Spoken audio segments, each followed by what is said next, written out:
بيتنا في أرض الفيروز، على بيتنا في أرض الفيروز. على أرض الفيروز الرمل مسؤول قلب النوس. طالعين على أرض الفيروز الرمل مسؤول قلب النوس. نختارها سينا مطرح خطاوينا، تعرفنا نرويكي بالحب تروينا، بمية شرطات اللون.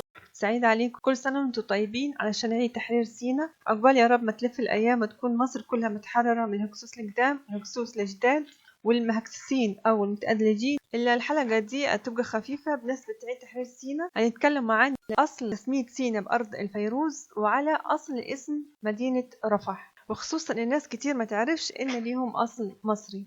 إحنا عارفين إن سينا متسمية أرض الفيروز عشان فيها أو كان فيها فيروز كتير، وكان الفيروز بتاعها من أفخم وأحسن الفيروز اللي في العالم.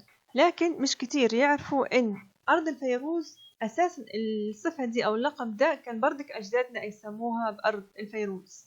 والفيروز بتاع سينا هنشوفوا له هنا الصور الأول في الآثار بتاعت الأجداد دي. مثلا فيروزة في خاتم، ده فيروز مطعمة بصدرية اللي هي بتتلبس زي الكردان كده. ده فيروز مطعم في القناع بتاع توت عنخ آمون اللي هو تلاقوه في الحتة الزرقاء دي، في الصدرية بتاعته بردك اللي هو اللون الأزرق ده. والفيروز بتاع سينا مشهور إنه هو مش أزرق صافي لكن أزرق مخضر.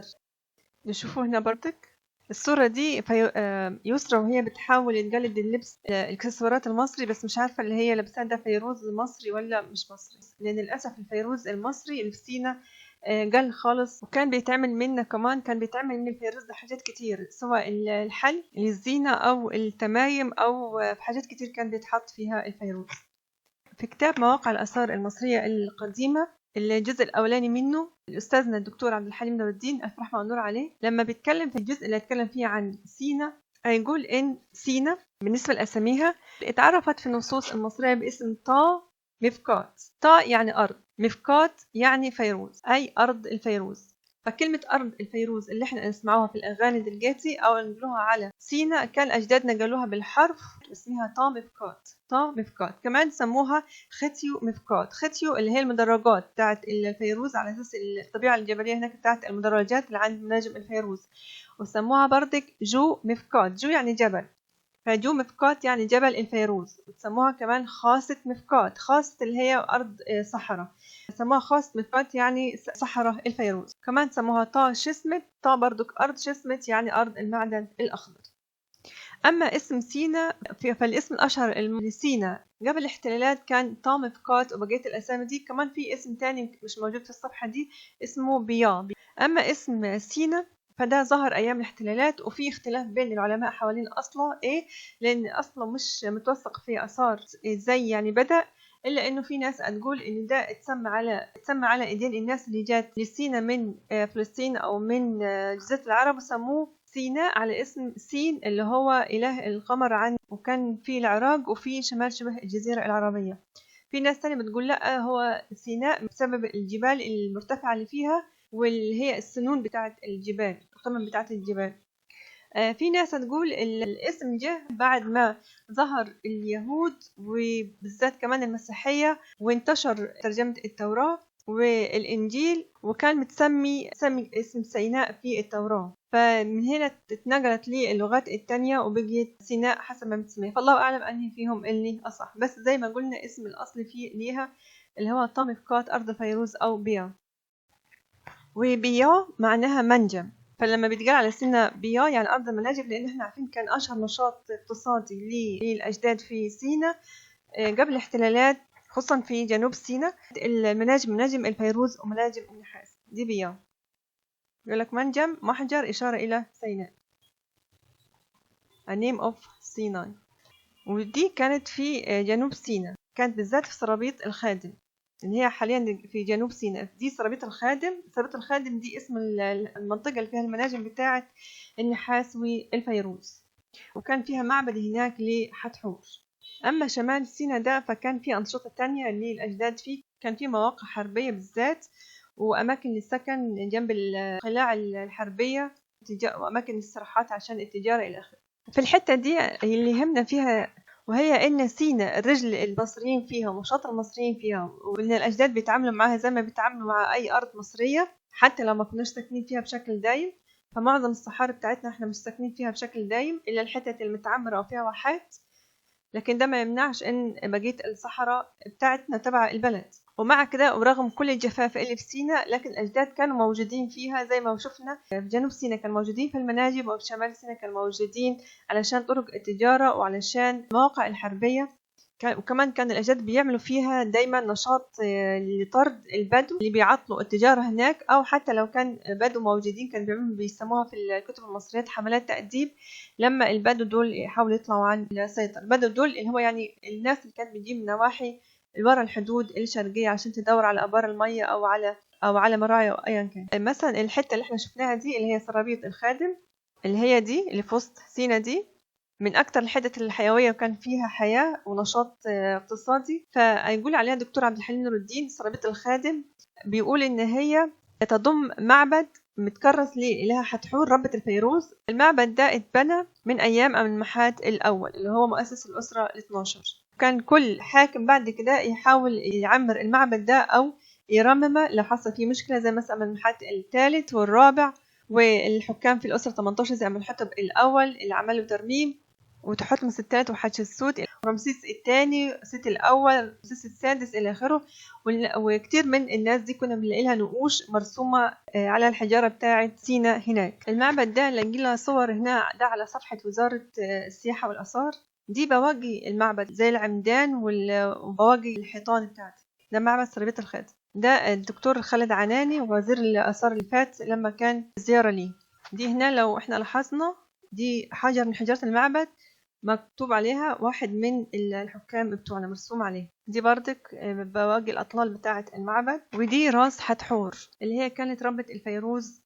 كمان دي مقالة كان كتبها الدكتور علي رضوان الله يرحمه ونور عليه، ده كان أستاذنا وأنا تشرفت إنه هو اداني في السنة بتاعة تمهيدي ماجستير. وكان كتب مقالة يتكلم فيها عن الآثار اللي بتأكد إن سينا من آلاف السنين وهي طول عمرها مصرية، من ساعة ما قامت الدولة المصرية وهي مصرية. هو كان حكى لنا في محاضرة إن هو كتب المقالة دي، هي منشورة هنا في الأهرام سنة 2008، لكن هو كان كتب نفس الرد ده في السبعينات، كتب رد على هنري كيسنجر اللي هو وزير خارجية أمريكا لما كان يقول إن سيناء يهودية. فجمع ساعتها الدكتور علي رضوان ربنا يرحمه الأدلة الأثرية اللي بتأكد إن سيناء أرض مصرية من آلاف السنين، وكتب العنوان سيناء تراب وتراث مصري منذ الأزل لحد رفح، يعني نفس الحدود بتاعتنا لحد بلجيتس، وإن كان في قلاع عسكرية عند مدينة رفح الحالية.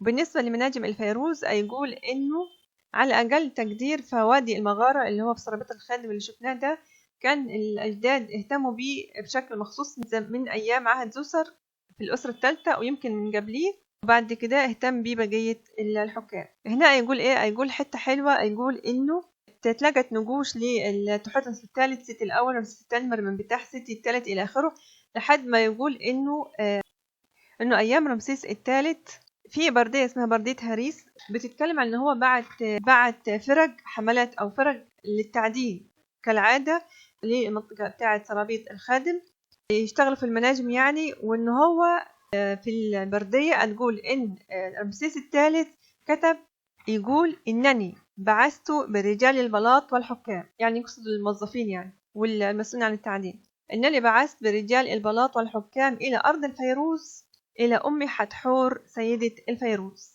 وبيقول بيختم الدكتور علي رضوان المقالة يقول هذه هي مشاعر الأجداد تجاه أرض سيناء الحبيب.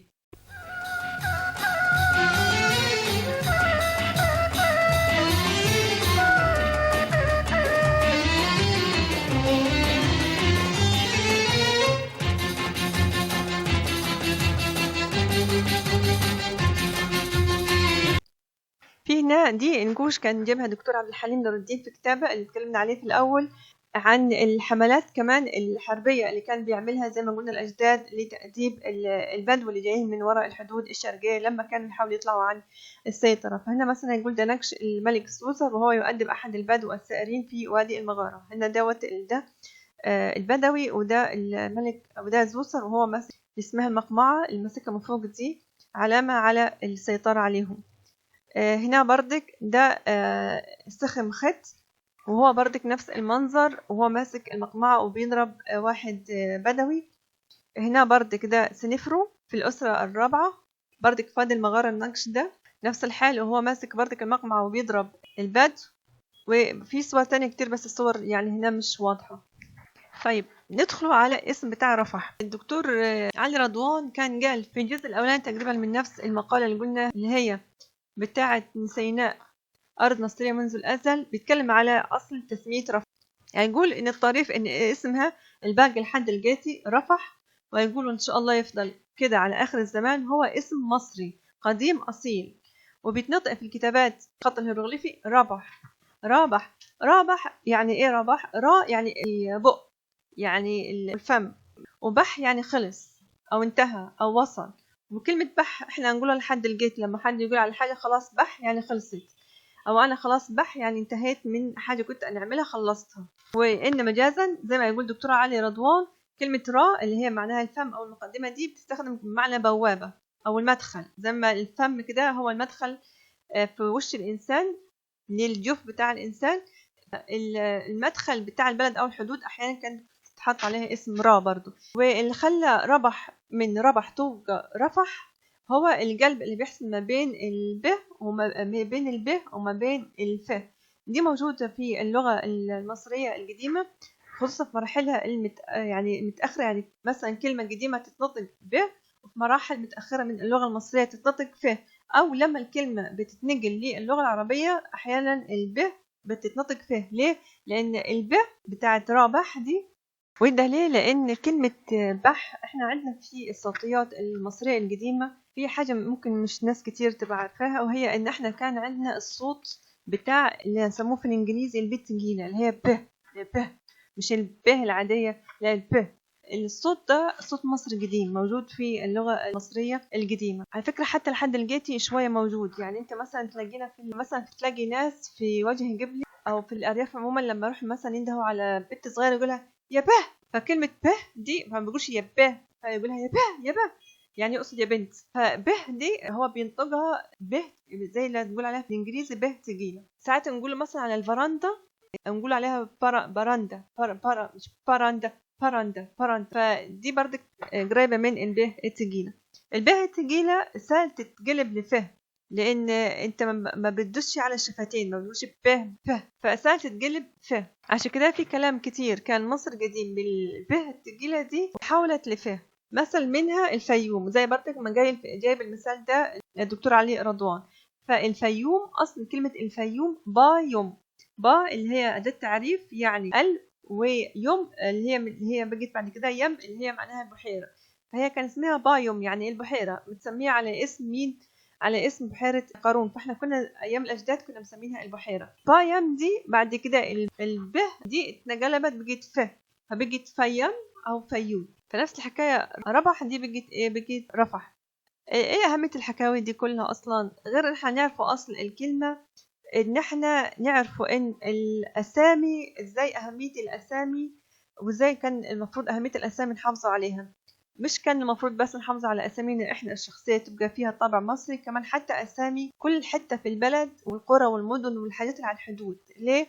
الاسم بيبقى من الأدلة على هوية المكان. الاسم من الأدلة على هوية المكان. فكلمة رفح دي طبعا في أدلة كتير على ان رفح دي مثلا مصرية من آلاف السنين، لكن اسمها برضك اسمها المصري يديها روح كمان زيادة، وتديها دليل تاني من ضمن أدلة كتير. وإنه للأسف إن الأماكن كتير في مصر تغيرت أساميها، وتغيير أسامي الأماكن زي ما قلنا بيعمل مشاكل ويطمس هويتها ويطمس تاريخ. احنا الحمد لله لسه في أماكن أساميها المصرية، ونتمنى إن احنا كل المدن والأماكن اللي خدت أسامي مش مصرية ترجع تتسمى بأساميها المصرية القديمة لو معروفة، ولو مش معروفة احنا نختاروا لها أسامي مصرية من رموزنا المصرية الموجودة دلوقتي أو القديمة. مثلا من الأسامي المصرية الحمد لله لسه موجودة اسم أسوان، جنة، أسيوط، الفيوم طبعا. أسامي مراكز كتير موجودة في المحافظات زي إدفو، كومومبو، دندرة، دمنهور، منوفية، منوف، مترهينة، أشمون، وحتى أسامي في قرى كتير برضك أساميها متاخدة من الأسامي المصرية. بس كده قدينا عرفنا أصل كلمة أرض الفيروز، لأن الأجداد نفسه كانوا يقولوا على سينا أرض الفيروز اللي هي طامي فكات، وإن رفح اسم مصري. حاجة خفيفة كده على السريع علشان ما رضناش نجيبوا حاجة تنكد علينا عيد تحرير سينا. ويا رب إن شاء الله يتعاد علينا بالفرحة، وبإن كل شبر في بلدنا يبقى الأهلها مش له خصوص قدام ولا جداد ولا مأدلجين. اللهم آمين. وفتكم بألف عافية. من غير ما تنده أنا جاية، ده أنا من زمان مستنية يوم الفرح والصباحية.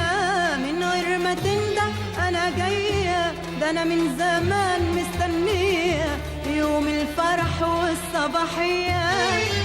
فستاني بحراوي والحنة سيناوي، ده أنا جدي شرقاوي، مصرية من أرض الفيروز، مصرية من أرض